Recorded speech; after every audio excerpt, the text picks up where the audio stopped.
With almost 200,000 hotels on the planet, it takes something special to stand out from the crowd. Some hotels achieve a status that goes beyond 5 stars. Proper service. You have everything you could possibly want. And satisfy the world's most demanding guests. It's not uncommon for us to check in more than 2,000 people on a given day. I think of bottomless luxury, timeless elegance, no expense spared. It is no surprise for a guest to spend anywhere between $70,000 and $90,000 on room service alone. Today, we're checking in to a Hollywood legend. You almost feel like you're on a movie set. With a past as star-studded as the silver screen. Everyone in the Hollywood industry has had a moment here. It's been the place to see and be seen. This is where Clark Gable walked. This is where Marilyn Monroe walked. This is where stars of today walk. More deals went down in that room than you could possibly imagine. Where the customer is king. 2 bottles of vodka would be delivered with breakfast, and 2 bottles of vodka would be delivered with lunch. Sounds like a fun couple. It's one of the leading lights of the hospitality trade. It will always be one of the greatest hotels in the world. Beverly Hills, California. Home to the Hollywood elite and one of the most famous suburbs in the world. Rising above Sunset Boulevard, this celebrity playground is a byword for luxury and glamour. Here and across LA are renowned hotels like the mysterious Chateau Marmont, L'Hermitage, and the Beverly Wilshire. But there is one place, the original, that's been the star of the neighborhood for over 100 years. When you think of the Beverly Hills Hotel, you think of Hollywood glamour. Pink cocktails, banana leaves, the Oscars, people in long dresses and chiffon, and that all works rather nicely.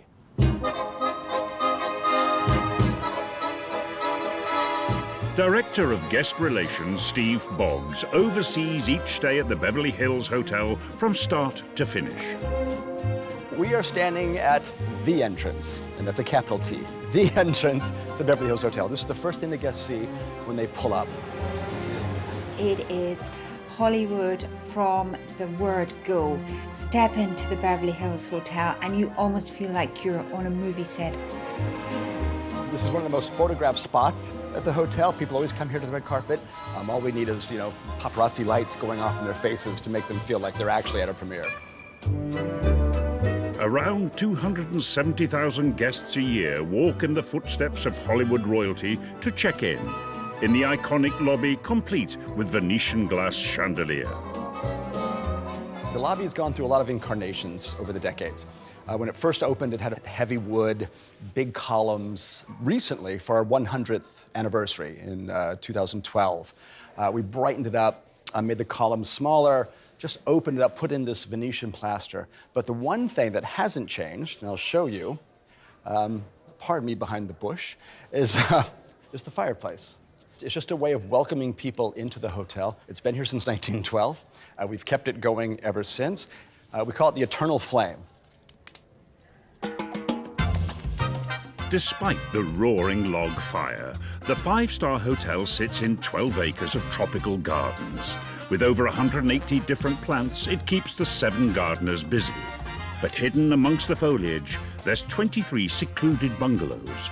They've housed the rich and famous and seen secrets and scandals.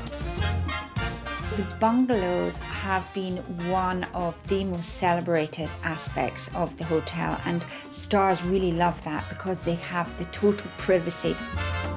This hotel cum jungle is right in the center of prosperous Beverly Hills. But when it was first conceived, the landscape was very different. It's the early 20th century, and a lot of the people who are moving west are actually hoping to find oil. A group of investors headed by Burton Green had bought a stretch of land west of LA from the Mexican government. The only thing that could grow were lima beans. The rest of it looked like scrub brush. And the land was acquired by the Rodeo Land and Water Company to look for oil here. They didn't find it. And so what they did find was some water. With this equally precious commodity, they pounced, named the area Beverly Hills, and set about trying to build a community. At the time, Los Angeles ended about 7 miles east of us, and there was no reason to come out here. So these investors said, if we want people to buy these homes that we're selling, we need to give them a reason to be in Beverly Hills. They needed an attraction for their new town, and a Pied Piper to draw the crowds. Margaret Anderson was my great-grandmother, and she owned the Hollywood Hotel, which was the biggest hotel in Hollywood. Started off with a 26-room in 1904, and eventually built it out to 250 rooms. And she was approached by the Rodeo Land and Water Company to come to Beverly Hills and build her dream hotel. Costing $500,000, in May of 1912, the hotel opened, causing an instant splash. What we're looking at here is a copy of the original opening invitation, and this is an actual picture of the party held at the Beverly Hills Hotel for the opening. And trust me, anybody who was anybody in Los Angeles at that time was in this room. This is the beginning of it all. Beverly Hills Hotel turned out to be in the right place at exactly the right time. Hollywood was just beginning, and the stars who were looking for places to live, well, they needed somewhere to stay. And so the producers, the actors, everybody gravitated towards the Beverly Hills Hotel. The hotel flourished, even surviving Prohibition. And in the mid-1930s, after it ended, they opened a cocktail lounge. It quickly became a favorite haunt of the polo playing elite. In some cases, they tied their horses up front. I mean, thankfully, there was no, DWIs for riding horses intoxicated. And the owner of the hotel at the time, Hernando Courtright, after a while, he actually just went ahead and named the restaurant the Polo Lounge. The Polo Lounge became and remains the place for stars to meet and movie moguls to cut a deal. Please, come with me, please show you. Polo Lounge director Pepe de Anda has worked at the hotel for 33 years. In this area, this is the alcove, and it's very famous for the booths. The Polo Lounge is the best restaurant to go to in all of Beverly Hills. A lot of celebrities have favorite booths. Booth number 8 was the favorite of Elizabeth Taylor. Sharon Stone is a favorite booth. Harrison Ford, Charlton Heston, and one of the famous actors from London, Richard Harris. You don't know who's going to be walking to the Polo Lounge door. You can hear just a little bit of someone's conversation and just be like, wow, this place is special. It was here in 2013 that actress Lindsay Lohan was reportedly spotted writing a list of all her Hollywood heartthrob conquests to impress her friends. A figure alleged to have been, at that time, 36, including some very big A-listers. It's also a place of business. A lot of big influencers have gone there to do big blockbuster movie deals. Number 1 is famous for Charlie Chaplin, Johnny Carson, Ed McMahon. I think we termed the coin power. Power breakfast, power lunch. People come here to ink deals. Table number 3 was the favorite booth of Frank Sinatra. Everyone in the Hollywood industry at some point has had a moment here where they met the person that hired them for their next job. I think probably more deals went down in that room than you could possibly imagine. We jokingly say that if those walls could talk, we'd have to have them killed. To be around all this glamour with celebrities, music, is the best job in the world. And some of the dishes at the Polo Lounge are as famous as the stars that munch them. You can't have 5-star property without 5-star world-class food, so it has to match. Executive chef Michael Santoro has an army of 63 kitchen staff to make sure that every whim is catered for. Their signature dish is named after the polo player Neil McCarthy. It might not be caviar and lobster, but it's been a hotel staple for decades. So here we have the McCarthy salad, which is the #1 selling dish at this property since probably 1950, late 1950s. So this is just a romaine lettuce that's been very finely chopped. We have a tomato concasse. So there are 4 full-time employees dedicated to preparing and making this salad. We sell 600 a week, about $1.4 million a year in this salad. So it's keeping the lights on. This could never come off the menu. If this was ever taken off, I think there would probably be pitchforks and they would storm the castle, pretty quickly. Diced chicken that's been grilled, cheddar cheese that's been diced as well, and then we have an avocado. So if you're coming to the Polo Lounge, you're gonna spend some money, you're gonna valet, you're gonna do the whole 9 yards, you're gonna have the signature dish, which is a McCarthy, and it's pretty much your meal. The $43 salad is allegedly a favorite of Kim Kardashian's, and actress Joan Collins is said to like hers in a half portion with extra avocado. A lot of people visit nowadays, from Nicole Kidman, Leonardo DiCaprio, Russell Crowe. It's a very popular place. It's the only place in the world I could ever order a hamburger. But don't tell anyone. Coming up, a trailblazing makeover. Your black peers cannot afford to hire you, and white people won't hire you. And the cost of luxury. It is $25,000 a night, and some people take it because it's the most expensive suite. In Beverly Hills, there is a hotel that predates the city itself. A beacon that lured in Hollywood royalty that's become as famous as the stars that have stayed there. This is where Clark Gable walked. This is where Marilyn Monroe walked. This is where stars of today walk. I'll meet them at the front and welcome them in.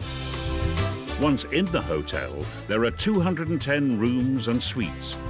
But you'll need upwards of $595 a night to sleep in one of the most exclusive zip codes, 90210. I mean, where else would you stay if you went to Los Angeles? There is nowhere else. And for those that have even deeper pockets, the hotel also has a rather unusual feature. 23 secluded bungalows hidden amongst the lush grounds with a starting price of $1,900 a night.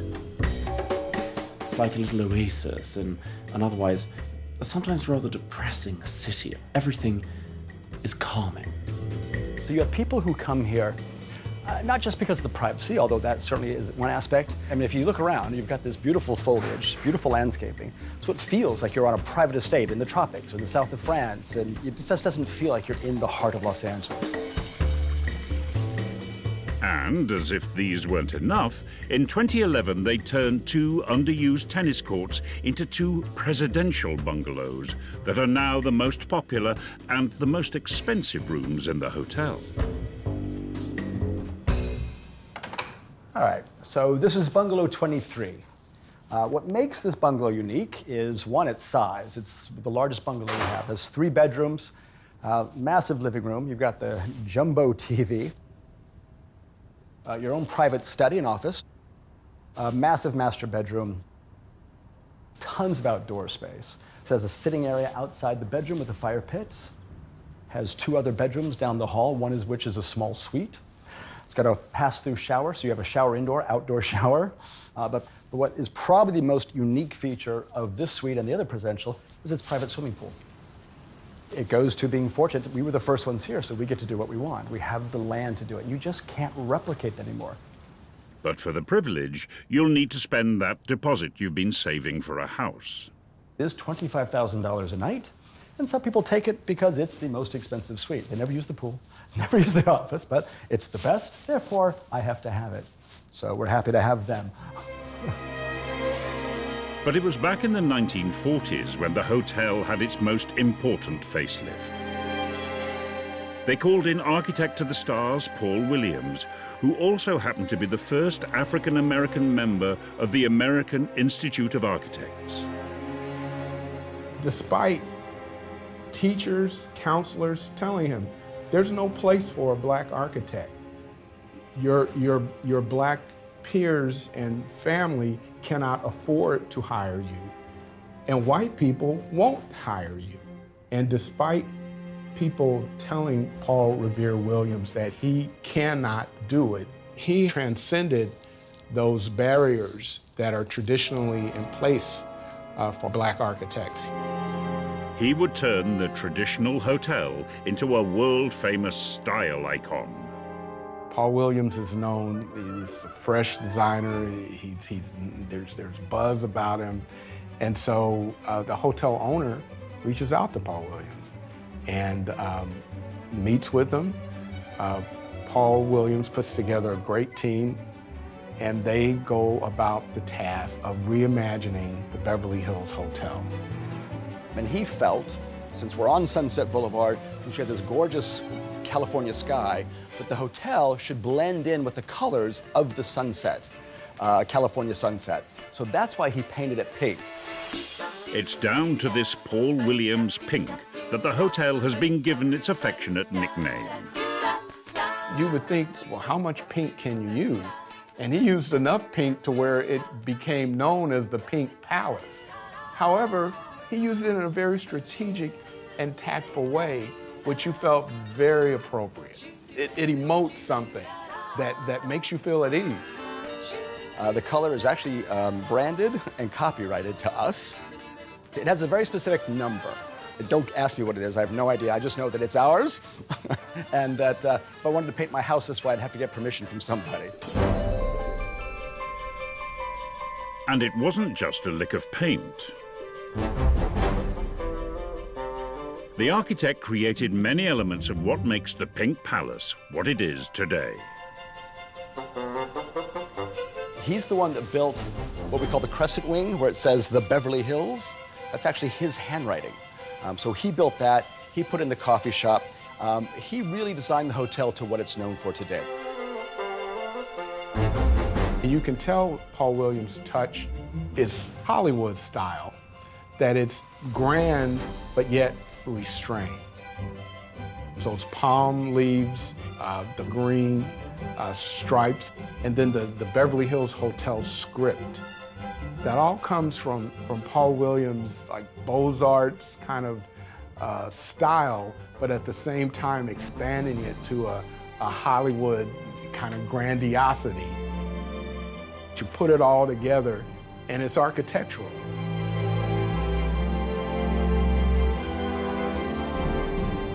And I think that was his genius.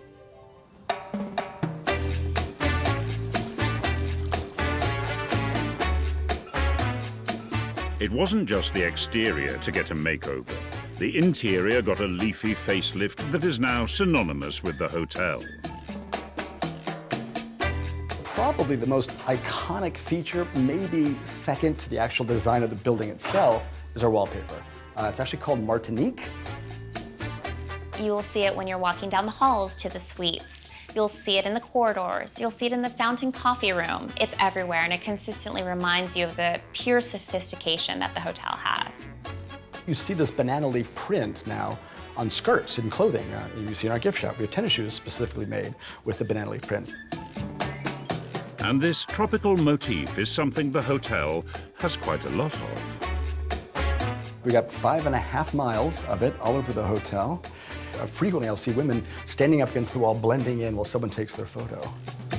If the hotel were to replace all the wallpaper, it would set them back over $2 million. It might look at home in the Jungle Cafe, but this isn't just any old wallpaper. As wallpaper, it is absolutely the one that most people in the world would strive to own in their homes.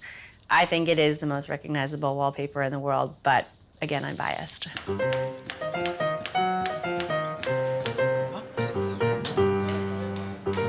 C.W. Stockwell, the company that created this now world-famous design, have been hand-printing it using traditional methods since 1942. Martinique is a 6-screen print, which means that there's 6 different individual colors and 6 different screens that are required to make the motifs and to allow the sort of layers of color. So the first screen that gets laid down is the deepest of the burgundy shades, and you can see there's just this much purple, but it's exactly what you need to add that depth and richness to Martinique. And then we move on to the second screen, which is the deepest of the 3 greens that are involved. And so then they'll come back with 2 more shades of green, the shade of the mustard yellow, and the black as well. So it's quite a labor of love to get the depth of color as you're seeing here. Es mejor que el último, no? Much better, right? Yeah, it's really strong. I think that the team here, I love that it's from the Beverly Hills Hotel. They all know that. And each of them have shown me different celebrity photos of the paper that they've made. So they have very much a pride of place with this particular pattern. And a lot of these guys have been making it for 20 years now.